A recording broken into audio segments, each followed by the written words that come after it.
Salam damai sejahtera di dalam Tuhan Yesus Kristus.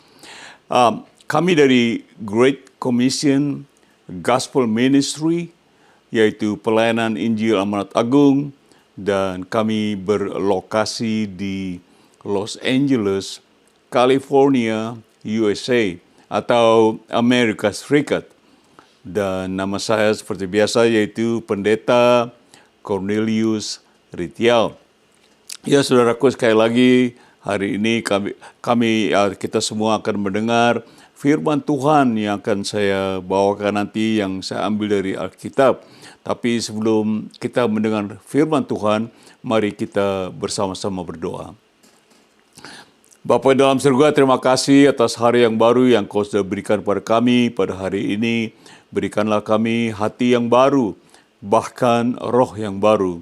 Ya Tuhan, tolong hamba, penuhi hamba dengan Roh Kudus-Mu, supaya setiap perkataan yang hamba ucapkan dalam firman-Mu ini, semua itu dipimpin oleh Roh Kudus. Dan tolong ya Tuhan, bersihkan hati kami, ampuni dosa dan salah kami, sucikan dengan darah-Mu yang kudus, supaya firman-Mu yang kami dengar boleh tinggal dalam hati kami, dan kami pakai dalam hidup kami. Terima kasih Bapa, terima kasih Roh Kudus, terima kasih Tuhan Yesus, di dalam nama-Mu hamba telah berdoa, dan kita semua katakan amin. Amin, saudaraku. Seperti biasanya saya ada note sebelum kita masuk ke dalam judul. Note-nya seperti ini. Ya, saudaraku, ada ribuan janji-janji Tuhan di dalam Alkitab. Kalau saudara perhatikan Alkitab, ada banyak sekali. Yang semuanya sudah tersedia bagi kita orang-orang Kristen yang sungguh-sungguh percaya dengan iman kita untuk menerima semua janji-janji Tuhan tersebut, khususnya kita yang sungguh-sungguh melayani Dia. Amin. Jadi note selanjutnya saya taruh seperti ini. Nah, banyak dari kita yang tidak sungguh-sungguh yakin akan semua janji-janji Tuhan tersebut, khususnya kita yang percaya kalau hidup kekristenan hanyalah sekedar untuk mencari berkah-berkah rohani atau berkat jasmani saja. Padahal janji Tuhan ada ribuan, saudara. Kita tidak usah khawatir minta berkah rohana, semua janji Tuhan ada di Alkitab. Note selanjutnya saya taruh seperti ini. Jadi pertanyaannya, apakah Tuhan tidak akan pernah menepati semua janji-janjinya melalui firman-Nya, atau sebaliknya, atau ditepati? Dan apakah Tuhan sungguh-sungguh setia akan semua janji-janjinya? Itu semua pertanyaan. Contoh kita lihat Yeremia 17 ayat 7 mengatakan seperti ini. Diberkatilah orang yang mengandalkan Tuhan, yang menaruh harapannya pada Tuhan. Saudara dengar sekali lagi, diberkati, bisa berkat segala macam yang kita butuhkan. Nah, ini firman Tuhan, diberkatilah orang yang mengandalkan Tuhan, yang menaruh harapannya pada Tuhan. Nah, ini adalah bukan hanya satu pernyataan saja, tetapi satu janji, betul? Amin. Kalau saudara mengandalkan Tuhan dan saudara menaruh harapan pada Tuhan, diberkati dan sebagainya. Amin. Sebab kita lihat judul, oleh sebab itu judulnya saya taruh, yaitu benarkah janji-janji Tuhan? Are God's promises true? Nah, kita kadang-kadang kita ragu janji Tuhan, mungkin bukan buat saya begitu. Tapi kita akan pelajari hari ini, benarkah janji-janji Tuhan? Nah, kita akan baca kitab Mazmur pasal 23 ayat 1 sampai 6 dengan cepat, yaitu Tuhan adalah apa? Gembalaku. Tuhan adalah gembalaku. The Lord is my shepherd. Nah, saya tahu saudara sudah sering baca ayat-ayat ini, tapi saya akan ingatkan bahwa ini adalah sungguh-sungguh janji Tuhan untuk kita yang dituliskan oleh Mazmur Daud. Coba kita lihat Mazmur 23 ayat 1 sampai 6 dengan cepat. Mazmur Daud, Tuhan adalah gembalaku. Baca yang keras. Takkan kekurangan aku. Saudara hafal, saya hafal. Tuhan adalah gembalaku, takkan kekurangan aku. Nah, menurut ayat ini, kalau kita sungguh-sungguh mengikuti gembala kita, maka kita takkan pernah apa? Kekurangan. Dan Yesus adalah gembala kita yang agung. Jadi sekali lagi, Tuhan adalah gembalaku, takkan kekurangan. Kalau saudara tidak kekurangan, caranya tidak akan kekurangan, ikut gembala. Nunut sama gembala, Tuhan Yesus. Kalau bagus lagi, layani Tuhan Yesus. Karena janjinya apa? Tak akan kekurangan aku. Aku gak akan kekurangan. Asal kita ikut gembala ini. Jadi seperti saya kata tadi di introduksi, jangan cari-cari berkah rohani, rohana dan sebagainya, berkat tubuh. Tapi ikutilah gembala Tuhan Yesus. Maka saudara tidak akan kekurangan. Amin. Coba poin nomor 2-nya, bukan poin, maksudnya ayat 2-nya. Ia membaringkan aku di padang yang berumput hijau, yaitu Tuhan Gembala. Ia membimbing aku ke air yang tenang. Ini berbicara tentang seumpama kita adalah seekor apa? Domba. Bayangkan saudara, diri saudara seekor domba ditaruh di padang rumput oleh Tuhan. Nggak akan lapar. Nggak akan udah repot. Makan, bangun tidur, makan. Udah di situ disediakan. Dia membimbing air yang tenang. Jadi saudara, zaman ini orang banyak jiwanya tidak tenang. Karena keadaan ekonomi di dunia ini. Oke, ayat 3. Jangan cepat. Ia menyegarkan jiwaku. Wow, senang gak disegarin? Ia menuntun aku di jalan yang benar oleh karena namanya. Nah, zaman akhir zaman ini kita lihat banyak ayat-ayat Tuhan Yesus mengatakan banyak orang-orang sudah agak kacau, Tuhan. Sudah bingung jalan yang mana yang saya pilih gitu. Ada satu jalan yang benar, yaitu siapa? Tuhan Yesus. Akulah kebenaran. Nah, ia menyegarkan jiwa. Jadi kadang-kadang kita kurang merasa ada damai sejahtera, betul.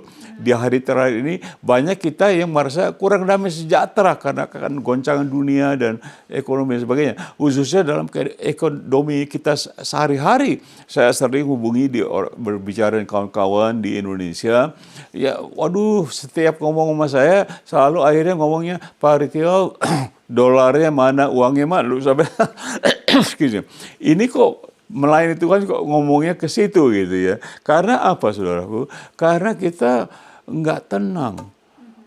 Jiwa kita bingung dengan hal dunia. Ayat 4.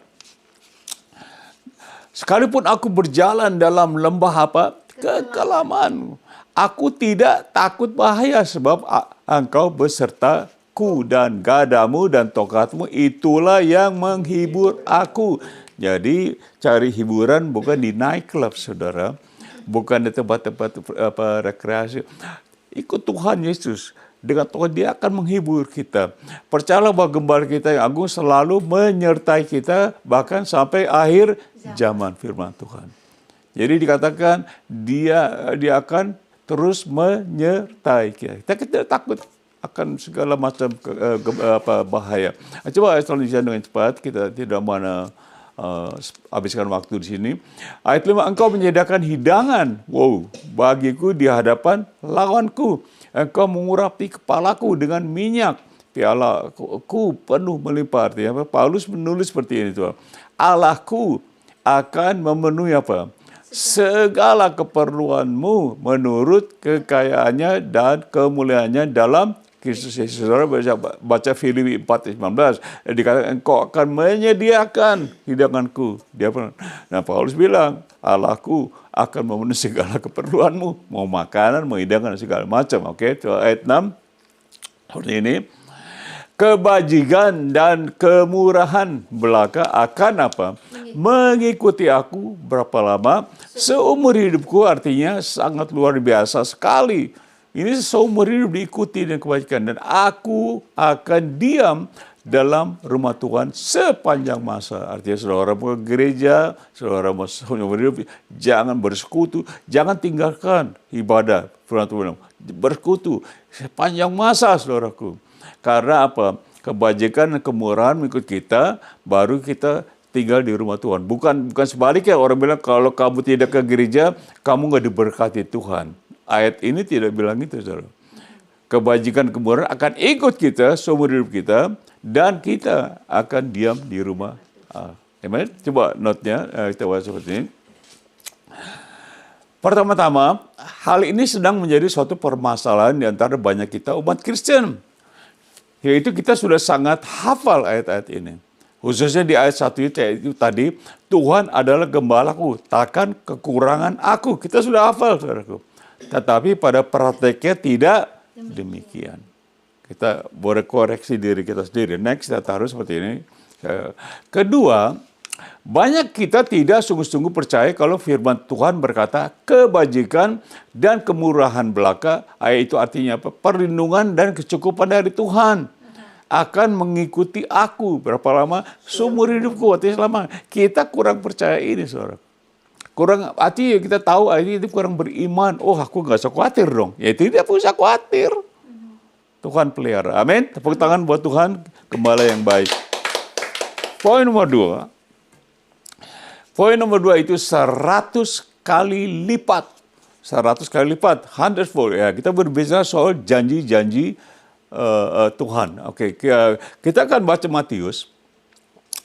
Matius pasal 19 ayat 27. Nah, ini Tuhan Yesus berbicara. Lalu Petrus menjawab dan berkata kepada Yesus, "Kami ini telah meninggalkan segala, katakan segala sesuatu dan mengikut Engkau." Itu Yesus. Jadi apakah yang akan kami peroleh? Nah, Petrus boleh bahasanya tipikal. Orang-orang hamba Tuhan, oh saya udah ikut Tuhan kok, mana ini, mana ininya, mana ini. Nah, Petrus tanya sama, kita udah setinggal segala, mana nih? Upahnya mana nih segalanya? Nah, Tuhan janji. Coba next verse kita baca seperti ini, ayat 28-nya. Kata Yesus kepada, kembali dulu pada ayat 27, saya lupa tadi terangan ini. Jadi apakah yang akan kami peroleh? Petrus bilang, apakah yang akan kami peroleh? Kami tinggal. Nah, ini satu permintaan dari murid-murid dan Petrus sebagai juru bicara. Dia ngomong, apa yang kami peroleh? Kami tinggal semua. Ayat 28, sekarang kita baca. Kata Yesus kepada mereka, pengikut Yesus, aku berkata kepadamu, sesungguhnya, artinya Tuhan tidak guyonan, dia betul-betul. Sesungguhnya pada waktu penciptaan kembali, wow, Petrus tanya apa sekarang Tuhan berbicara soal penciptaan kembali, yaitu tentang rapture, kembali kita diciptakan kembali, 29, bacain baik-baik. Tuhan Yesus ngomong, apabila anak manusia, next ini, apabila anak manusia itu Yesus bersemayam di tahta kemuliaannya, kamu yang telah mengikut aku akan duduk juga di atas 12 tahta untuk apa? Menghakimi berapa? Ke-12 suku Israel. Wah, ini janji Tuhan yang sangat mantap sekali. Petrus tanyanya, dia pikir, aduh soal saya tinggal rumah. Tuhan bilang yang luar biasa. Kamu akan duduk di tahta, wow, menghakimi lagi. Loh, Petrus kan nggak pernah tamat sekolah SD ceritanya. Tidak ada yang kata dia bilang, wah ini terlalu besar Tuhan jawabannya begini. Ya kita baca ayat 29-nya, Tuhan Yesus berjanji seperti ini. Dan setiap orang yang karena apa? Namaku yaitu Yesus meninggalkan rumahnya, saudaranya laki-laki atau saudaranya perempuan, bapak atau ibunya, anak-anak atau ladangnya, komplit gak? Yeah. Semuanya komplit. Petrus bilang kita meninggalkan segalanya, dibalikin sama Tuhan. Kalau kamu sudah berbuat akan menerima, katakan menerima, akan menerima kembali 100 kali lipat dan akan apa? Memperoleh hidup yang kekal. Ini apa? Janji Tuhan. Dia tidak main-main. Nah, nanti saya taruh seperti ini. Yaitu ini adalah suatu janji yang sangat luar biasa sekali. Yang dikatakan oleh siapa? Yesus sendiri. Kita akan mendapat ganti 100 kali lipat di bumi ini. Dan akan mendapat hidup yang kekal di mana? Di surga. Dan perlu kita ketahui bahwa tidak ada seorang nabi siapapun yang pernah berjanji seperti Yesus. Saudara boleh keliling kemana, baca seluruh macam kitab-kitab suci. Tidak ada seorang bisa berjanji seperti ini bahwa kita akan diberi hidup yang kekal di surga. Amin. Hanya satu orang. Namanya siapa? Yesus. Ada banyak nabi, tapi hanya satu juru selamat. Ya, saudara. Kita masuk poin nomor 3. Yaitu upah bukan berkat. Upah bukan berkat. Reward is not blessings. Saya akan jelaskan, coba baca note dulu kita masuk ke ayat. Upah adalah bukan berkat, tetapi hasil daripada perbuatan atau usaha kita masing-masing apa? Mencari Tuhan dengan sungguh-sungguh. Sedangkan berkat adalah pemberian Tuhan, bukan hasil usaha kita. Masih betul? Kita diberkati, ya kita nggak apa-apa diberkati. Tapi kalau upah, saudara harus kerja baru dapat upah. Digaji betul? Tidak bisa duduk di rumah dapat upah. Jadi upah adalah usaha. Coba baca Ibrani 11 ayat 6 mengatakan seperti ini. Tetapi tanpa iman tidak mungkin orang apa? Berkenan kepada Allah. Jadi saudara sebagai orang Kristen, imannya dipakai. Jangan perasaan. Jangan hanya jiwanya menangis, susah. Padahal aduh sedih. Ikut orang Kristen kok sedih. Saya ngajarkan bahwa Tuhan berjanji. Janjinya benar atau tidak? Nanti kita lihat. Jadi kalau saudara ikut Tuhan, orang yang berkenan kepada Allah dikatakan tanpa iman tidak mungkin orang berkenan kepada Allah. Sebab barang siapa berpaling kepada Allah atau mencari Allah, ia harus percaya bahwa Allah ada dan bahwa Allah apa? Memberi upah kepada orang yang sungguh-sungguh, firman Tuhan bukan saya, sungguh-sungguh apa? Mencari Dia. Mencari Tuhan adalah usaha kita. Usaha Tuhan adalah memberi upah kepada orang yang mencari. Kalau saudara tidak mencari, saudara dan saya malas di rumah, tidak ngapa-ngapain, kita nggak cari Dia, maka tidak ada upah. Seperti saya katakan, upah bukan berkat. Upah usaha untuk mencari. Coba notis saya taruh seperti ini. Tidak berkenan kepada Allah artinya tidak layak bagi Allah. Betul? Seorang yang berkenan, nggak layak. Dan Allah memberi upah kepada orang yang sungguh-sungguh mencari Dia, artinya bukan mencari berkat, tetapi sungguh-sungguh mencari Allah. Bukan berkatnya yang sungguh-sungguh dicari, bukan kesembuhannya yang sungguh-sungguh dicari. Kita cari itu semua, tapi kita sungguh-sungguh mencari Allahnya. Allah yang memberikan berkat, Allah yang beri upah, Allah yang beri kesembuhan, Allah yang memberi pelayanan, Allah yang beri semua karunia. Kita cari Allahnya. Jangan semuanya yang lain-lain. Coba kita Matius 6:33 mengatakan seperti ini jelas. Matius 6. Tetapi carilah, katakan cari. Tapi carilah apa? Dahulu. Jangan belakangan. Wow, saya mau cari kerja, usaha mati-mati, udah segala macam. Aduh, kayaknya nggak dapat kerjaan. Saya mau coba sekarang ikut pelayani Tuhan. Udah nyari-nyari setengah mati nggak dapat, baru sekarang mencari Tuhan. Tapi dikatakan carilah apa? Dahulu. Jangan cari kerjaan dahulu. Jangan cari berkat-berkat apa segala dahulu. Carilah dahulu apa? Kerajaan Allah dan kebenaran. Baca. Maka semuanya itu akan ditambahkan kepadamu. Nah, ini Tuhan Yesus berbicara soal kebutuhan sehari-hari. Makanan, minuman, pakaian, dan sebagainya. Mau itu sebagainya keperluan. Mau bensin, mau apa segala. Kebutuhan anak-anak, sekolah, biaya uang. Semuanya akan ditambahkan kalau kita carilah dahulu. Jadi ditambahkan itu bukan berkat tapi upah karena kita mencari. Jelas? Kalau saudara tidak cari kerajaan Allah, semuanya ini tidak berlaku.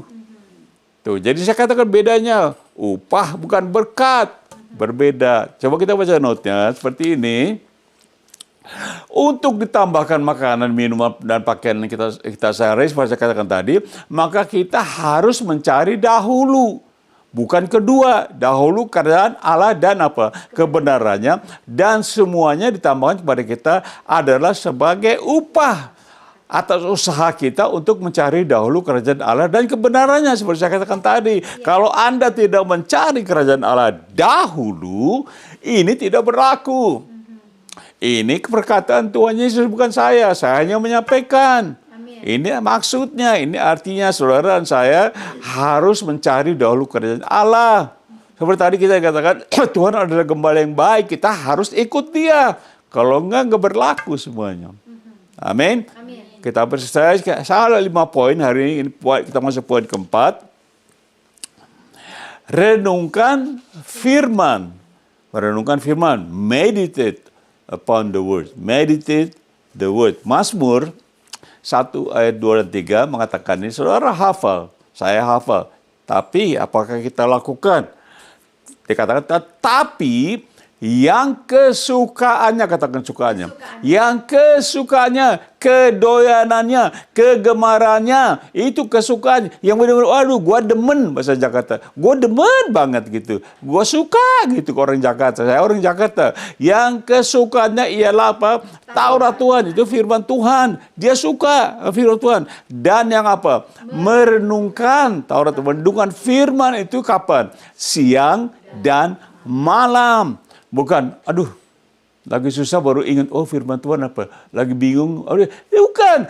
Siang dan malam. Artinya tidak ada waktu di mana Anda dan saya tidak merenungkan. Selalu merenungkan firman Tuhan. Dalam kondisi, firman Tuhan bilang, saya nggak takut. Oh Tuhan adalah gembalaku, tidak kekurangan. Saya nggak takut. Dalam maut apa saya nggak takut. Gak ada Tuhan apa semua. Kita renungkan semua firman Tuhan ini. Siang dan malam. Ayat 3-nya nih yang menjawab. Ia, yaitu saudara saya, seperti atau seumpama pohon yang ditanam tepi air. Aliran air yang menghasilkan buahnya pada musimnya. Dan yang tidak layu daunnya. Baca yang keras. Apa saja artinya segala sesuatu. Apa saja yang kita perbuat dan diperbuatnya akan apa? Berhasil. Berhasil artinya untuk kemuliaan Tuhan, karena yang kita renungkan adalah firman Tuhan. Kalau kita pikirkan jahat, kita jahat, hasilnya jahat. Tapi kalau kita renungkan firman Tuhan, kita mendapat hasil yang berbuah, yaitu tentang semua firman Tuhan untuk kemuliaan siapa? Tuhan. Amin. Tepuk tangan dong. Ini firman Tuhan, saya jelaskan. Saya katakan Anda tahu semua ini, tapi sudah dijelaskan begini kan baru, oh iya ya, begitu ya. Oh iya ya, kalau cuma baca aja kan oh saya tahu Pak, saya tahu ini. Renungin nggak? Apa? Ini sekarang jelasin, direnungkan saudaraku. Siang dan malam. Ya, coba saya taruh note seperti ini. Jadi, maaf, pertanyaannya bukan apakah kita membaca firman Tuhan siang dan malam, tetapi apakah kita merenungkan yang kita baca firman Tuhan. Kita renungkan, kita baca siang dan malam. Misalnya Paulus katakan, Allahku akan mencukupkan segala kebutuhan, merenungin. Oh, wah ini bagaimana nih? Ini bohong apa benar gitu? Siang dan malam, oh ini benar nih. Ini benar nih, saya renungi. Itu artinya renung. Kalau baca sih baca lewat. Banyak kita, saya katakan tadi, kita membaca dari Kejadian sampai Wahyu sampai Kejadian, tapi tidak direnungkan. Akhirnya ya podo wae, seperti biasa, nggak ada perubahan. Kan firman Tuhan berubah hidup kita, tapi nggak direnungkan. Menjadi hanya hafalan. 2 tambah 2, 4. 3 tambah 3, 6. Hanya hafalan. Tidak mengerti bahwa kalau sudah renungan begini ya, oh begitu ya. Wah, saya baru ngerti kan gitu. Amin. Nah, poin terakhir formulir 5 selesai, yaitu Paulus ini berkata, apakah upahku? What's my reward? Apakah upahku? Kita baca note dulu sebelumnya supaya jelas kenapa kok dari upah. Saya akan ngomong tadi ada kata-kata upah ya. Rasul Paulus mengerti bahwa janji Tuhan yang sebenarnya ialah bukan untuk mencari apa? Harta, bukan untuk mencari dan memiliki harta duniawi, tetapi harta rohani di dalam pelayanannya. Oleh sebab itu dia berani menganggap semua harta duniawi sebagai apa? Sampah. Betul? Bagaimana dengan kita? Nah, Rasul Paulus, kita cari harta duniawi. Kita cari kemegahan duniawi. Kita mau cari rumah gedongan, mobil keren, walaupun nggak ada duit, pokoknya mobil saya bagus. Biar nggak ada cukup gaji kecil, pokoknya rumah gua gedongan begitu. Pokoknya semua mentereng. Pokoknya semuanya hebat. Nah, itu kita manusia normal. Saya juga begitu, saudaraku. Apalagi kita hidup di Amerika. Saya sudah dengan istri, anak-anak hidup di Amerika 50 tahun lebih. Anak-anak lahir di sini cucu. Saya kayak otomatis, Amerika. Go, Amerika ya. Go, kaya lo, bagi dolar. Gitu. Tapi lu kan kita lihat, Paulus tidak seperti itu. Dia tidak memikirkan harta duniawi dan sebagainya. Bahkan dianggap sampah. Coba kita baca Filipi 3 ayatnya yang ke-8. Malahan, ini Rasul Paulus berbicara, malahan segala sesuatu yang kuanggap rugi karena pengenalan akan Kristus Yesus. Jadi dia kenal Tuhan Yesus, semua yang ini dianggap rugi. Karena dia kenal Tuhan Yesus. Tuhanku lebih mulia daripada semua apa? Semuanya, yaitu apa? Harta duniawi. Semua duniawi, dia bilang Tuhanku lebih mulia. Oleh karena dialah itu Yesus, aku telah apa? Melepaskan berapa banyak? Semuanya. Harta dunia dan sebagainya. Dan menganggapnya apa? Sampah. Supaya apa? Aku memperoleh Kristus. Nah, kita sebaliknya. Kita menganggap harta dunia itu indah. Sehingga apa yang terjadi? Kita tidak memperoleh Kristus. Mengerti? Saudara boleh ke gereja, saudara boleh berdoa, berpuasa, dan sebagainya. Tapi menganggap semua ini yang dicari harta dunia. Sehingga Tuhan Yesus tidak diperoleh. Ingat, Paulus buang semua sapa. Tapi seringkali kita ini anak-anak Tuhan, orang Kristen, hamba-hamba Tuhan, sampahnya Rasul Paulus, kita apa? Pungut. Sehingga kita tidak sungguh-sungguh memperoleh siapa? Kristus.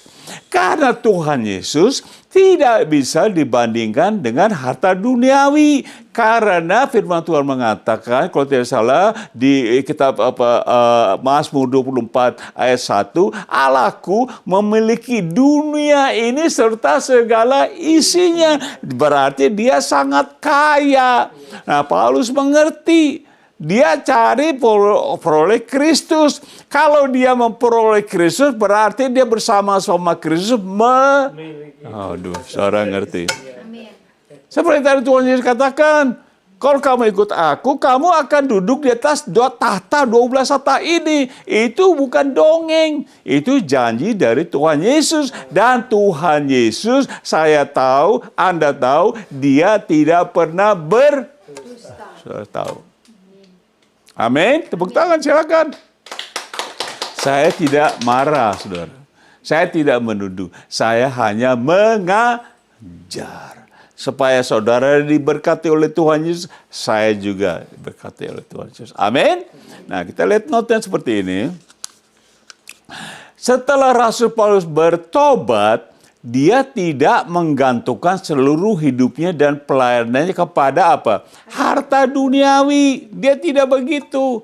Malahan semua harta duniawinya, artinya yang dia pernah miliki, dia jaya, dia farisi, dia pemimpin, dia kaya lah buat cukup uang, dia anggap apa? Sampah, artinya tidak ada gunanya sama sekali bagi siapa? Rasul Paulus. Sampah, hal yang kotor yang tidak ada gunanya. Harta duniawi dibuang sama Paulus. Setelah dibuang, dia katakan, listen, dengar, bagiku hidup adalah Kristus. Kalau aku mati adalah keuntungan. Nah, itu hamba Tuhan yang tidak mencari berkat-berkat duniawi. Dia mencari upah sorgawi. Memperoleh Kristus. Kalau Anda tidak memperoleh Kristus, Anda tidak akan masuk surga. Begitupun saya. Cara masuk surga, kita harus menerima Tuhan Yesus dalam hati. Maka kita akan diselamatkan. Paulus mengatakan, firman Tuhan, jikalau kita mengaku dengan mulut kita, bukan papa, bukan oma, bukan opa, bukan tante, bukan om, bukan teman, bukan kakak adik, mulutmu sendiri bahwa Yesus adalah Tuhan, dan percaya dalam hatimu, hati kita, bukan hati mama, opa, dan sebagainya, kakak adik, semua, hatimu sendiri, bahwa Allah telah membangkitkan dia dari antara orang mati, maka kamu akan diselamatkan. Roma 10 ayat 9 dan 10. Firman Tuhan, saudaraku. Kita baca kesaksian Rasul Paulus, apa yang dia lakukan. Pertama Korintus, coba saya belum selesai, tadi coba kembali kepada kita lihat. Mengatakan, tidak ada gunanya sama sekali bagi Rasul Paulus lagi, melainkan dia sungguh-sungguh menggantungkan hidupnya kepada anugerah Allah. Makanya dia tulis karena anugerah, karunia, bahasa Inggris by the grace, anugerah Allah, kamu diselamatkan oleh iman. Paulus hidup dengan anugerah Allah. Tuhan bilang, waktu kamu lemah, anugerahku besar. Paulus lagi sakit berdoa, nggak dijawab Tuhannya. Kamu lemah, anugerahku besar. Dia belajar hidup dengan anugerah Allah. Coba baca kesaksian Paulus 1 Korintus. Kita baca 11 kita baca yang sempat. Sampai pada saat ini Paulus berkata, kami, nanti tim dia, lapar, haus, telanjang, dipukul, dan udah lapar, udah haus, telanjang, digebukin, dan hidup menggembara. Saudara bayangkan ini dia melayani Tuhan, tidak mencari harta dia sampai menderita. Coba ayat 12 mengatakan, kami melakukan pekerjaan tangan kami yang berat. Artinya dia tidak cari kira, bagi duit dong. Ya gini, dia tidak, dia bekerja. Malah dia bilang kalau orang nggak kerja jangan dikasih makan. Orang nggak kerja kasih makan. Banyak orangnya udah nggak mau kerja, maunya ngegaras saja makan. Kalau kami dimaki, Paulus bilang, kami memberkati. Bagaimana kita? Kita dimaki memberkati. Enggak. Apabila, lu kira lu siapa? Gitu. Nih siapa nih? Gitu. Kami memberi, kalau kami dianiaya, kami sabar. Ini baru ya keserempet sedikit. Wow, udah keluar semua kebun binatangnya. Ayat 13. Kalau kami difitnah, astaga. Saudara sering difitnah, saya sering difitnah. Bagaimana perasaan? Waduh, saya difitnah. Ya udah, kami tetap menjawab dengan ramah. Kami telah menjadi sama dengan apa? Wow, sampah dunia. Sama dengan apa? Kotoran dari segala sesuatu. Sampai pada saat ini sangat ditulis, sampai saat ini aku di penjara, aku dianggap sampah sama manusia. 14. Hal ini kutuliskan bukan untuk memalukan kamu. Bukan supaya kamu malu, Paulus begini, kamu juga, kamu orang Kristen begini. Tetapi untuk menegur kamu sebagai anak-anakku yang kukasihi. Paulus menganggap kita sebagai anaknya ditegur. Jangan kamu hidup mencari harta duniawi. Ikut menderita buat Tuhan. Karena itu adalah berkat sorgawi. Akan diganti di sorga. 100 kali lipat dibereskan oleh Tuhan Yesus. Amin. Tepuk tangan. Paulus mengerti apa itu melayani Tuhan dengan sungguh-sungguh. Apa itu mencari harta surgawi. Dia buang harta duniawi. Bukan berarti kita tidak perlu barang-barang ini. Tuhan Allahku tahu kebutuhanmu, Paulus bilang. Butuh sehari-hari kamu makan, minuman, pakaian, Tuhan tahu, ditambahin. Tapi carilah dahulu kerajaan Allah. Tuhan Yesus saja bicara soal itu. Oke? Nah, kita taruh note seperti ini, sudah selesai. Semua ayat-ayat yang baru saja kita baca tadi adalah kesaksian dari Rasul Paulus, seorang hamba Tuhan yang sama sekali tidak takut kepada hal-hal yang membahayakan hidupnya. Tetapi dia sangat percaya bahwa Tuhan menyertai dia sampai akhir hidupnya. Baca 1 Korintus dengan cepat, kita akan selesai. saya sudah waktunya habis. Demikian pula Tuhan telah menetapkan bahwa mereka yang memberitakan Injil harus, katakan harus hidup dari pemberitaan itu. Arti Injil itu artinya sungguh-sungguh hidup bergantung pada Tuhan di dalam memberitakan Injil. Kita memberitakan Injil bergantung pada Tuhan, bukan kepada orang-orang kiri kanan yang dikasih duit. Ayat 18 kita baca. Kalau demikian apakah upahku? Paulus katakan, upahku ialah ini, bahwa aku boleh memberitakan Injil apa? Tanpa upah. Dia katakan memberitakan Injil bukan mencari duit. Bukan mencari, bayarin dong. Memberitakan Injil tanpa artinya tidak ada. Tanpa upah. Dan bahwa aku tidak mempergunakan hakku sebagai pemberita Injil. Artinya, kamu nih saya pemberita Injil. Saya terkenal nih. Saya harganya mahal. Itu gak dipakai sama Rasul Paulus. Saya sekolah tinggi nih. Saya udah belajar. Itu hak saya sebagai Paulus nggak pakai. Walaupun dia seorang hebat, seorang Farisi. Notice saya sudah selesai. Di sini Rasul Paulus berbicara tentang haknya untuk diberi upah dalam pelayanan terhadap siapapun juga. Dia cari upah, tidak pakai. Tetapi Rasul Paulus tidak mempergunakan haknya tersebut. Dia tidak minta-minta, tidak ngemis-ngemis. Dia kerja dengan tangan, dia dikatakan. Dia bikin tenda dan sebagainya. 2 tahun di Roma dia bekerja sendiri. Dia tidak membebani jemaat. 1 Korintus 11:7, jangan cepat, kita baca seperti ini. Apakah aku berbuat salah, Paulus kata, jika aku merendahkan diri untuk meninggikan kamu? Karena aku, Rasul Paulus, memberitakan Injil kepada kamu, bahasa keras di jemaat Korintus, dengan cuma-cuma, artinya enggak ada dokunya, nggak ada uangnya. Artinya dia bilang, kamu nggak usah bayar saya memberitakan Injil dengan cuma-cuma karena aku sudah diberikan satu anugerah besar Tuhan, yaitu keselamatanku. Tuhan Yesus memberi jiwanya, nyawanya, aku nggak perlu lagi. Aku memberitakan Injil dengan cuma-cuma, artinya gratis. Itu Rasul Paulus. Bagaimana Anda, saya? Bagaimana? Amin. Siapa kita berkeras lagi. Saya 2 ayat kita selesaikan. Paulus tidak meninggikan dirinya sebagai penginjil yang sangat hebat dan terkenal. Dia terkenal, orang tahu. Tapi dia merendahkan dirinya terhadap siapapun yang dia layani. Dan dia tidak mencari upah. Ini sangat luar biasa. Sangat luar biasa. Jarang saya ketemu. Susah, saya juga mau belajar ikut seperti Rasul Paulus. Bagaimana ya? Wow, disambung, di mana, masuk penjara.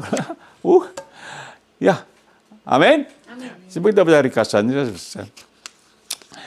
Ringkasannya kita belajar hari ini, judulnya benarkah janji-janji Tuhan? Artinya dalam kata Tuhan berkata itu benar tidak?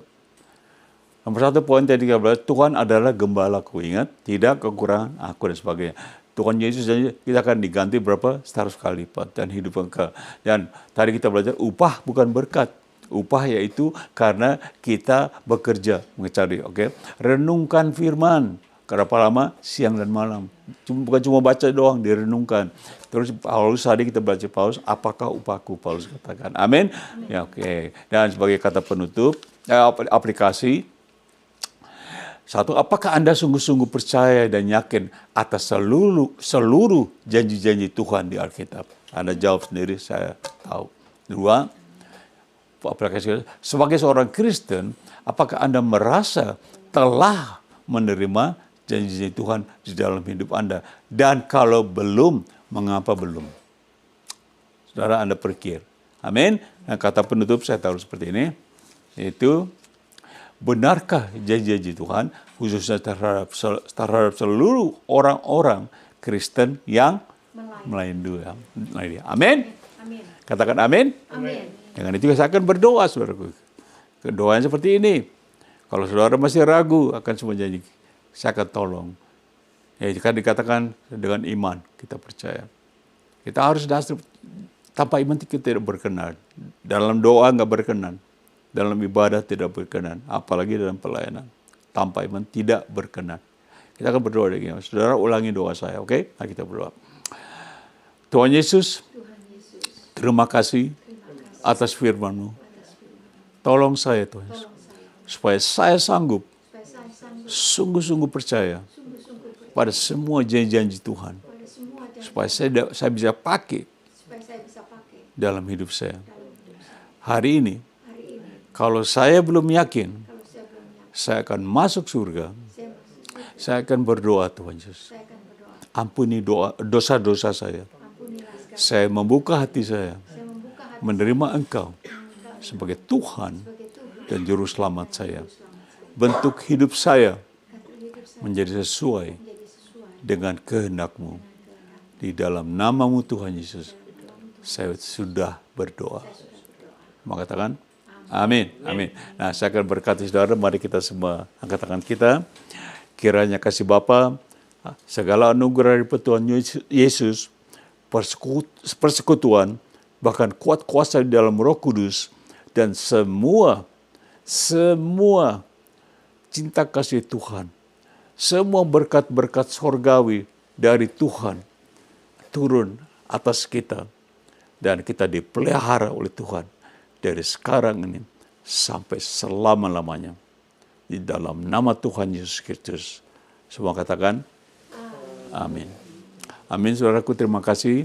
Jadi sampai hari ini untuk hari ini firman ini, dan kita akan bertemu lagi pada hari yang selanjutnya lain kali akan bersama-sama lagi mendengar firman-Mu. Terima kasih. God bless you. Goodbye.